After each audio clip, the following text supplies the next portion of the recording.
napenda kualika vyombo vyote vya habari vitumie fursa hii kutoa nafasi ya Watanzania, wachambuzi, wanasheria na makundi mbalimbali kujaribu kutoa elimu ya swala la katiba, kwa sababu ndio muda mwafaka huu. Tumemsikia makamu wa rais na jana pia tumemsikia mheshimiwa rais. Swala la katiba, tunapozungumza swala la katiba, kwanza tuelewe tunamaanisha nini. Ni katiba ni maelewano au mkataba baina ya wananchi na namna ambayo wanataka nchi yao iendeshwe. Kwa hiyo ni document ambayo wananchi wanaitengeneza wao kwa ajili ya kuhakikisha kwamba wale ambao watapewa kwa mfano mamlaka ya kuongoza nchi kwa niaba ya wananchi wataifuata, lakini pia na wananchi wenyewe wataifuata katika kuishi katika taifa lao. Kwa hiyo ni muongozo wa kitaifa ambao unatoa muongozo ni namna gani tunaweza tukaishi kama taifa. Ni muongozo ambao unatoa misingi ya kusimamia kwa mfano masuala ya utawala, masuala ya uongozi. Ni muongozo ambao unasimamia masuala ya haki katika taifa.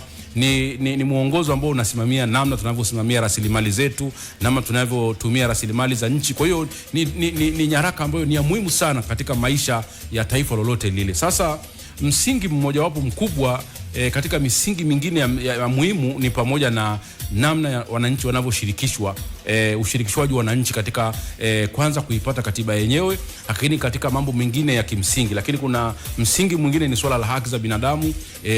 Katiba yoyote ile haiwezi kujengwa bila kuwa na misingi ya haki za binadamu, lakini kuna masuala ya utawala bora na mambo mengine. Sasa nikianza tu kusema kwamba katiba huu msingi wa kwanza sasa ambao ni ushirikishwaji wa Tanzania, labda kwa kuanza kuwapa historia kidogo wa Tanzania, kwa sababu ndio muda mwafaka huu.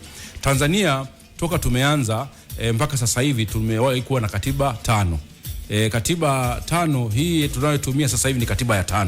Katiba ya kwanza kabisa ya Tanzania tulipata mwaka 1961 na hii ilijengwa na Council Order ambayo ilitengenezwa na sheria za Uingereza na ikapitishwa na bunge la Uingereza. Kwa hiyo tuseme ni katiba ya Malkia.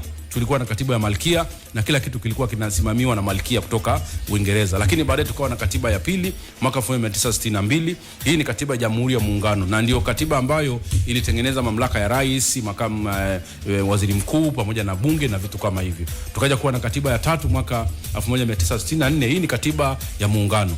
Ndio katiba ambayo ilikuja kutengeneza Jamhuri ya Muungano wa Tanzania, kuunganisha Tanganyika pamoja na Zanzibar. Na baadaye tukawa na katiba ya tatu mwaka 65 ambayo iliundwa kidogo kwa tume kidogo, ilikuwa chini ya Mfaume Rashidi Kawawa, lakini zote ukiangalia hizi tatu ushirikishwaji wa wananchi haukuwepo. Katiba ile ya kwanza kama nilisema ni katiba ya Malkia. Katiba ya pili ya 62 ni katiba ya wanasiasa wa bunge watano. Katiba ya tatu pia na yenyewe pamoja na kwamba kulikuwa kuna namna fulani ya kutaka kushirikisha watu, bado haikushirikisha. Katiba ya 4 pia na yenyewe haikushirikisha watu. Sasa hii ya 77 tuliokuja kuwa nayo ni katiba ambayo pia ukiangalia iliundwa chini na tume ndogo ambayo ilikuwa chini ya Thabit Kombo na msaidizi wake akiwa ndugu Msekwa, na yenyewe ilianzia kuanzia katiba ya CCM na baadaye tukapata katiba hiyo ya Jamhuri ya Muungano wa Tanzania ya 77 ambayo na yenyewe imefanywa mabadiliko zaidi ya 14 toka 1980 mpaka 2005. Kwa hiyo hizo ndo katiba ambazo tumekuwa nazo kwa muda wote huu wa maisha ya taifa letu la Jamhuri ya Muungano wa Tanzania. Lakini hakuna sehemu ambayo Watanzania walishirikishwa ipasavyo katika kuziunda hizo katiba. Na ndio maana nikasema huo msingi sasa ambao alikuwa anauliza ndugu yangu hapo, msingi wa muhimu kabisa katika ukatiba au katika kutengeneza katiba au katika kuishi ukatiba ni swala la ushirikishwaji wa wananchi, kuanzia mchakato wa kuandaa katiba yenyewe, kwa sababu katiba ni mali ya wananchi.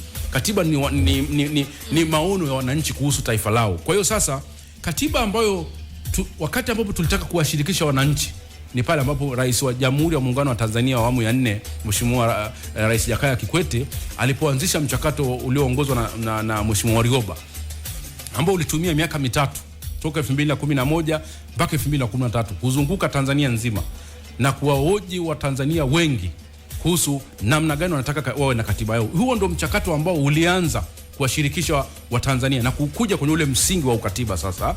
Na bahati mbaya sasa mchakato huo au kufika mahali, lakini kuna vitu ambavyo tunaweza nikasema kwamba tayari tulikuwa navyo, kwa sababu rasimu ya Warioba ilikuwa ina mambo mengi ya Watanzania, maana wananchi wengi walishirikishwa, bunge la katiba lilikaa likafanya maboresho kidogo, pamoja na kwamba waliacha mambo mengi, na ndio maana tukakosa mwafaka wa kitaifa, tukaishia njiani, mchakato ukaishia njiani. Kwa hiyo tukabaki na rasimu ya Warioba, tukabaki na katiba iliyopendekezwa. Kwa hiyo hapo ndio tulipogotea. Sasa baada ya kusikia viongozi wetu wakubwa wakizungumza, kuanzia makamu wa rais alipokuwa mgeni rasmi katika shughuli yetu, mkutano wetu mkuu, alituagiza kabisa kwamba tuipambanie katiba mpya. Na rais pia jana tumemsikia. Sasa nataka nizungumze swala la wajibu. Kwa sababu lazima tuelewane hapo, kwa sababu kuna watu wengine wakuelewa waliposikia tumpambanie. Na tunapozungumza swala la katiba mpya, kuna watu makundi matatu ya msingi. La kwanza ni wananchi wenyewe. Wananchi wenyewe ndio wana wajibu wa kuhakikisha kwamba katiba mpya inapatikana. Wasitegemee mtu yeyote akaja kuwahakikishia kwamba wanapata katiba yao. Na ndio maana sisi tunaungana kabisa mkono na makamu wa rais kwamba sisi ndio tuna jukumu la kuhakikisha kwamba katiba inapatikana. Ndio maana tunashukuru kuona kwamba hata vyombo vya habari vimeanza kuhakikisha kwamba vipindi vingi vinakuwepo kuzungumzia swala la katiba. Kwenye mitandao ya kijamii, hoja katiba imekuja kwa nguvu kubwa sana toka tarehe 24 makamu wa rais alipozungumza. Kwa hiyo wananchi wana wajibu kudai katiba, lakini wajibu wao mwingine mkubwa ni kuhakikisha kwamba katiba inayopatikana ni katiba inayotokana na maoni yao. Wana wajibu wa wananchi ni kuhakikisha kwanza kudai, lakini kuhakikisha kwamba katiba, yani content, wao ndio wanaweka content. Yani content ya katiba, yani maana yake maudhui ya katiba yanatoka kwa wananchi. Kwa hiyo hayo ndio majukumu makubwa ya wananchi. Kundi lingine la pili ni la wataalamu. Maana yake kwa sababu katiba ni mchakato wa kisheria, ni mchakato wa kitaalamu. Wataalamu maana yake wana sheria lazima waingie hapo ndani. Sasa wale wanakuja, kazi yao ni kuchukua yale maudhui ya wananchi na kuyachakata katika process, katika mfumo ambao utageuka kuwa kitabu. Sasa unakuwa kijitabu. Ili uweze kupata kitabu cha katiba, yani kuchukua mawazo yote wa Tanzania na kuyaweka katika mfumo, unahitaji wataalamu. Kwa hiyo wataalamu pale wanaingia. Alafu kundi lingine sasa ni la viongozi walioko madarakani, kwa sababu nchi sasa hivi iko madarakani. Wao na mchakato katiba lazima uanze na lazima uishe. Wanao kama alivyoanzisha Jakaya Kikwete. Kundi hili la tatu lina jukumu la kuwaanzishia Watanzania mchakato kama wanavyotaka, sio kama wao wanavyotaka. Bahati mbaya ni kwamba wakati mwingine michakato hii wanasiasa au viongozi wanataka kuanzisha mchakato kama wao wanavyotaka na sio kama wananchi wanavyotaka. Ukianzisha mchakato wa katiba kama wewe kiongozi unavyotaka, maana yake umekwenda kinyume ya misingi ya uandaaji na upatikanaji wa katiba katika taifa lolote lile. Kwa hiyo hayo makundi nimeyapa hayo majukumu, ili tunapozungumza sasa tunakwendaje. Kwa sababu unaona swali linalozunguka sasa hivi, tunakwendaje na tunaanzia wapi? Sasa mimi natoa hatua 10 ambazo tutatumia kwenda kupata katiba mpya kabla ya uchaguzi unaofika. Kwa sababu gani nasema kabla ya uchaguzi? Kwa sababu hatutaki turudie kumwaga damu za Watanzania kama tulivyomwaga mwaka jana kwa sababu ya katiba mpya. Huu ni muda mwafaka sasa wa kupata katiba mpya kwa hii miaka miwili mitatu kabla tujaenda kwenye michakato mingine ya kitaifa, kwa mfano uchaguzi na mambo mengine. Sasa hatua namba 1, bahati mbaya ni kwamba tunazungumza swala la katiba kipindi hichi wakati tayari tulikuwa tuna majeraha. Na duniani hata wamezungumza wataalamu kama kina Profesa Yashigae, wataalamu wakubwa hawa wa masuala ya katiba wamezungumza kabisa na kuonyesha mifano. Hata nchi kwa mfano Kenya, Afrika Kusini, huwezi kwenda kutengeneza katiba, kwa sababu katiba ni mchakato ambao lazima tukubaliane, lazima uwe na mwafaka. Huwezi kutengeneza katiba kati kuna watu hawajui ndugu zao waliuawa na nani, wako wamezikwa wapi, wamefanya nini, kuna watu bado wana majeraha katika taifa letu. Lazima kwanza tuliponye taifa, lazima kwanza tutatue. Hiyo hatua namba 1, kuliponya na kufanyia kazi mambo yaliyotokea mwaka jana. Bahati mbaya kwamba haya mambo yametokea. Sisi tulikuwa tunadhani katiba tungeipata kabla au baada ya uchaguzi, lakini mambo yakatokea. Kwa hiyo sasa, ili kwenda vizuri, ili tuwe wamoja kama taifa, lazima tuliondoe hilo tatizo. Lazima tuhakikishe tumeliponya taifa, tumefanya masuala ya reconciliation, accountability, ile swala tukalimaliza. Na mimi nimetoa hatua hizo 10 na nikatoa na timeline. Kwa mfano sasa hivi Julai hii inatakuwa mpaka mwezi wa 10 huko, lazima tufanye hilo swala la uponyaji wa taifa. Tuhakikishe kwamba dukuduku, maumivu ya kama ya taifa yametulia, na kama kuna watu wa kuwajibishwa wanawajibishwa. Hiyo hatua namba 1. Kwa maana yake hata maridhiano pia yanatakiwa kufanyika katika kipindi hiki hapa cha miezi hii mitatu. Tunakwenda hiyo ni hatua namba 1. Kwa sababu hiyo ndo maridhiano, maana yake ndo hayo sasa, uponyaji wa taifa na nini, kuhakikisha kwamba tunakuwa kwanza wamoja. Kwa hiyo hili mchakato wa katiba uweze kuwa wa pamoja na tusiende kuvutana huko mbele au mchakato kwa kwama tena. Lazima tuondoe dukuduku, kwa sababu leo ukianza utashangaa mtu mwingine anavuta upini, mwingine anavuta huku, lazima tuwe wamoja. Kwa hiyo tukishaponya yale majeraha na watu dukuduku zikaondoa, hofu zikaondoa, kila mtu akaridhika na mambo yaliyotokea 2025 wakati wa uchaguzi, tunakwenda hatua ya pili. Hatua ya pili kwa mujibu wa mchakato wangu hapa ambao utaanza Oktoba ni muafaka wa kitaifa au maridhiano ya kitaifa. Sasa muafaka wa kitaifa huu upo katika nchi zote, hata kama wametoka kwenye vita au kutoka kwenye mgongano. Maana yake ni nini? Ukirejea kwa nini tulikwama 2014, kuna mambo ambayo nimetaja kama 10 kwa nini tulikwama. Sasa muafaka wa kitaifa ni kukutanisha makundi yote ya kijamii na kuwa na mjadala wa kitaifa kuhusu yale mambo mazito ambayo kama tusipoyaamua kabla ya mchakato wa katiba hatutakwenda kutoboa kule kwenye katiba. Maana katiba inaweza kapigwa kura ya no au ikakataliwa, mwisho wa siku tutapata katiba kama tutatatua mambo makubwa. Na ndio yalifanya mchakato wa 2014 tukakwama. Kwa mfano jambo moja ambalo lazima tulitatue nje ya mchakato wa katiba ni swala la muungano. Tuna serikali ngapi na vitu kama hivyo. Swala hilo lazima liamuliwe katika kutafuta muafaka wa kitaifa. Kila kitu ambacho tunakitaji, namna gani tunakwenda kwenye huo mchakato na vitu kwa sasa. Baada ya muafaka huo tunakwenda kwenye jambo la tatu ambapo ni kutungwa kwa sheria sasa ambayo itasimamia mchakato mzima wa ukamilishaji wa katiba mpya. Sheria hii sasa itachukua mambo ambayo yametokana na muafaka mengine. Sheria hii itatoa utaratibu na ratiba na michakato yote iliyobaki ya katiba. Kwa mfano hatua inayofuata sasa baada ya kutunga sheria, na nimesema hii sheria mpaka Januari Februari mwakani tumeshapata sheria ya mchakato wa katiba. Maana tutakuwa tuko sasa vizuri kuanza mchakato wa katiba, na sasa hiyo kama taifa tayari tutakuwa tumeshakubaliana ni mambo gani tunakwenda, namna gani tunakwenda kwenye katiba. Kwa hiyo baada ya hapo tunaunda tume sasa ya wataalamu ndogo ya watu kama 20-30. Tume hii ya wataalamu sasa itakuwa imetajwa kwenye ile katiba, kwenye ile sheria ambayo itachukua sasa zile rasimu mbili Warioba pamoja na tume ya pendekezwa pamoja na mapendekezo mengi ya miaka ya nyuma na kutengeneza rasimu nyingine mpya. Ambayo rasimu nyingine mpya hii watapata pia nafasi, kwa sababu tuko kwenye mfumo wa kidijitali, kuna Gen Z wapo wapi wameongezeka, watapata pia nafasi kidogo. Hii itachukua kama miezi 2 angalau ya kuoji pia kama kuna maoni mapya kwa kutumia hata mitandao, kwa sababu si lazima wazunguke nchi nzima. Lengo pia ni kupunguza gharama na kutumia muda mchache. Kwa hiyo tume hii ya wataalamu, kwa sababu katiba ni swala la kitaalamu, watatengeneza rasimu ambayo inaendana na sasa hivi lakini kutokana na zile mbili, lakini kutokana na hali ilivyo ya sasa hivi. Baada ya hapo tunakwenda kwenye sheria ile itakuwa imetaja pia bunge dogo la katiba. Bunge dogo la katiba maana yake ni nini? Kwa mchakato wa katiba tulionao ni mchakato wa wananchi. Sisi tunapendekeza badala ya kutumia bunge la sasa hivi ambalo tayari lina mgogoro na wananchi, ni vema tutunge bunge la katiba lingine kabisa kama walivyofanya Uganda, ambayo itahusisha watu wengine wengi tu kwa mfumo kama ilivyofanyika wakati wa JK wakati wa JK. Bahati mbaya kwamba ilichukua wabunge wote, yani ilijaza wanasiasa tuseme tu. Sasa tutaki kuwa na bunge ambalo linajaza wanasiasa. Wanasiasa watakuwa katika bunge hilo, lakini sio kwa kiwango ambacho kilikuwepo kipindi kile. Utungwe utaratibu ambao kwa mujibu wa ile sheria sasa, ambao utahusisha makundi yote ya kijamii, na huko ndani tunaweka masharti. Sharti mojawapo ambalo litawekwa ni kwamba yoyote ambaye atashiriki kwenye hilo bunge la katiba miaka 5 ijayo hata shiriki masuala ya kisiasa. Hilo ni jambo la msingi. Miaka 5 hata shiriki kwenye mambo yani maana kama kutakuwa kuna uchaguzi 2029 na 30, maana huyo mtu atakaye shiriki bunge la katiba hata shiriki. Lengo lake ni kwamba wapo watu ambao watakuwa huru. Kumbuka watu wengine waliingia kwenye bunge la katiba lile wakatukwamisha, kwa sababu wengine walikuwa ni wanasiasa, wengine walikuwa wanataka kugombea urais, wengine ubunge. Kwa yale mambo mengine, kwa sababu kumbuka kwenye katiba mpya itapunguza pia maslahi ya wanasiasa. Kuwaweka wengi wakaamue kwenye swala la katiba ni hasara kwa taifa. Hiyo ni hatua ya 4. Hatua ya 5 ni uundaji sasa wa rasimu pendekezo, ambayo sasa hiyo itakuwa imetokana na hilo bunge, alafu baada ya hapo itakwenda sasa kwa wananchi. Hiyo ni tunasema bunge la katiba ina hatua ya 6. Ikitoka hapo hiyo rasimu sasa ambayo imetokana na bunge la katiba, hatua ya 6 hiyo itakwenda hatua ya 7. Lazima ipoe elimu, lazima kutoka kuna muda wa miezi 2 wananchi wakaelimishwa kuielewa hiyo katiba kwanza, ili hatua inayofuata ya upigaji kura ambayo ni hatua ya 8 wapigie kura kitu ambacho wanakielewa. Sasa rasimu imeshapatikana, kutakuwa na muda wa kutoa elimu. Hatua ya 8 ni kupigiwa kura. Baada ya hapo sasa, kabla ya kama ile katiba itapita kwa kura ya maoni, kwa sababu mchakato wa sheria utakuwa umeeleza kura ya maoni ni lini. Utakumbuka ile sheria iliyopita ile ilitoa pia muda wa kura ya maoni.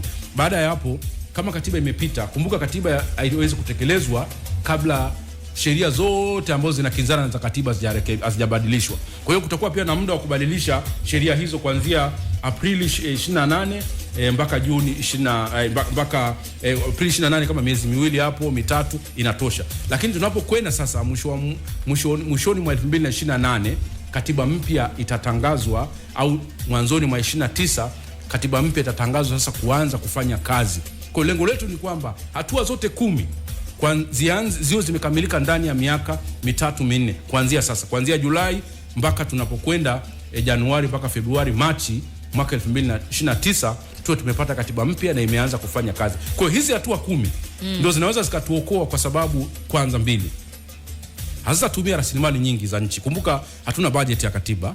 Kwa lazima tufikirie hivyo. Tunapofikiria swala katiba mpya, hatuna budget ya katiba. Kwa hiyo lazima tuchukue mchakato ambao hautatumia rasilimali kubwa. Lakini pili, swala la muda ni mchache.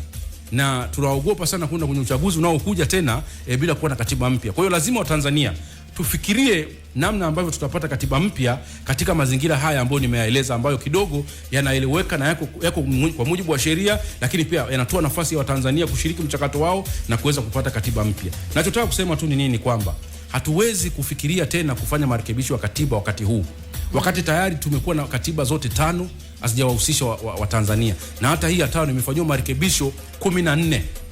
Marekebisho wa mwisho yalifanyika 2005. Hatuhitaji tena kufanya marekebisho yoyote yale ya kikatiba. Badala yake tunapaswa kuwa na katiba mpya, na fursa ndio hii. Tukiamua kama taifa wote tukaamua kushiriki mchakato huu kwa gharama ndogo, naamini tunaweza tukapata katiba ambayo ni ya wananchi, tukapata katiba ambayo tutaweza kuitumia miaka 100 ijayo na ikawa na tija, sio tu katika mambo wengine wanayofikiria kwamba ni masuala ya kisiasa. Hapana, nadhani ni washauri wa Tanzania na wengine wote wasizani kwamba swala la katiba ni swala la kisiasa. Swala la katiba ni maisha yako ya kila siku. Swala la katiba ni rasilimali zako. Swala la katiba ni kuhusu ajira yako. Swala la katiba ni kuhusu maisha yako ya kila siku. Swala la katiba ni kuhusu haki yako wewe, mtoto wako anakwendaje shule, unapataje huduma za afya. Waelewe kwamba katiba ndio msingi wa kila siku wa maisha yako ya Mtanzania. Ya 4 ya kuendea kwenye mchakato wa katiba ambayo inazungumzia kuundwa kwa kamati ya wataalam imejibu hilo swali, tunakwendaje, kwamba kwa sababu tulishatumia gharama nyingi wakati wa Warioba. Warioba alitumia miaka 3 kuzunguka nchi nzima, walihoji watu malaki wa Tanzania, walifanya utafiti nje na ndani ya nchi. Walifanya utafiti mkubwa sana ambao mpaka leo hii vitabu viko vingi sana vya ule utafiti. Kama taifa tutakuwa tutendi haki sio tu kwa wale waliofanya ile kazi, lakini kwa hela za Watanzania na muda ambao Watanzania walitumia kutoa maoni yao kwenye mchakato ule. Kwa hiyo ndio maana nikasema lazima tuchukue kuanzia, lazima tuchukue rasimu ya Warioba, tuchukue pia na ile kitabu pendekezwa ya marehemu Sita, bunge lile la katiba, pamoja na mapendekezo, pamoja na tafiti zingine nyingi zilizofanyika kwa Jaji Nalali mwaka 92 alifanya nayo utafiti mkubwa, na zingine zote. Timu ya wataalamu ikae ijaribu kutengeneza sasa rasimu mpya ambayo itatokana na vitabu vyote hivyo na kuja na rasimu ya sasa. Lakini pia ili kutoa nafasi ya vijana wa sasa hivi kutoa maoni. Kwa sababu nataka nini hapo, maana vitu vingi sana vimebadilika. Unaesema 2014 mpaka leo 2026, miaka zaidi ya 10. Kuna mambo mengi yametokea, siasa zimebadilika, tamaduni zimebadilika, maisha yamebadilika, kila kitu kimebadilika. Tumekuwa na katiba hii toka sasa 77. Tunazungumza miaka 40 sasa. Sidhani kama kwanza hii kwamba tunaweza tukasema kwamba kwa rasimu ambayo haijawa tested, ambayo haijatumika, kwa mapendekezo ambayo bado hayajaanza kufanya kazi, tunaweza tukasema imepitwa na wakati, kwa sababu ni mchakato mzito sana. Yale yaliyofanywa utafiti ni kama ingepita kuwa katiba, na naamini ingetupeleka miaka 100. Na hatuwezi kwa tunasema tunatengeneza katiba kila tunapokuwa tuna vijana ambao wamekuwa, kwa sababu tunazaa kila siku, tunapata vijana kila baada ya miaka 10, miaka 20, vijana waliozaliwa leo miaka 10 ijayo watakuwa vijana. Kwa hiyo hatuwezi tukasema kila baada ya muda vijana wanapokuwa tuwe tunachukua maoni yao. Katiba ni mchakato ambao unatakiwa ukitengenezwa uweze kutupeleka miaka 50, 100 nayo kwenda. Yale maoni yaliyokusanywa na Jaji Warioba bado hajafanywa kazi. Tunatakiwa tukae chini tufanyie kazi yale maoni, lakini tutoe fursa pia ya vijana, kwa sababu tuko katika mfumo ambao ni wa kitandawazi, digitali. Vijana wengi wako kwenye mitandao. Tume ile ambayo tunapendekeza ya kitaalamu inaweza katoa nafasi ya vijana wa Tanzania wote kutumia mitandao, kutumia emails. Ziko njia nyingi za kisasa ambazo wakatoa maoni wakati wanaboresha zile rasimu, wakaongeza na sehemu ya 3. Yani wakichukua ya Warioba, wakachukua katiba pendekezwa, wakaongeza na mchakato wa 3 wa Watanzania kuongeza maoni ambayo wanadhani kwenye zile rasimu mbili ya Warioba na katiba pendekezwa hakuna maoni, basi wakapewa hata mwezi mzima wa kutoa maoni.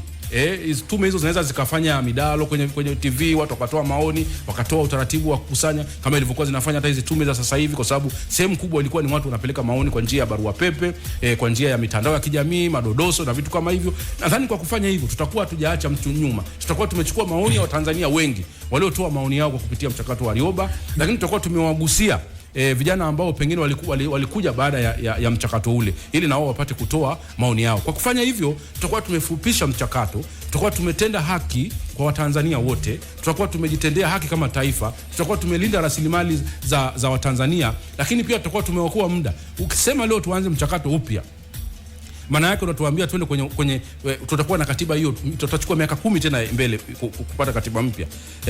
Kwa hiyo ni kitu ambacho hatutaweza kukubali tena kama Watanzania, na tusikubali. Mimi nawashauri kwamba tupo tunapakuanzia pazuri sana.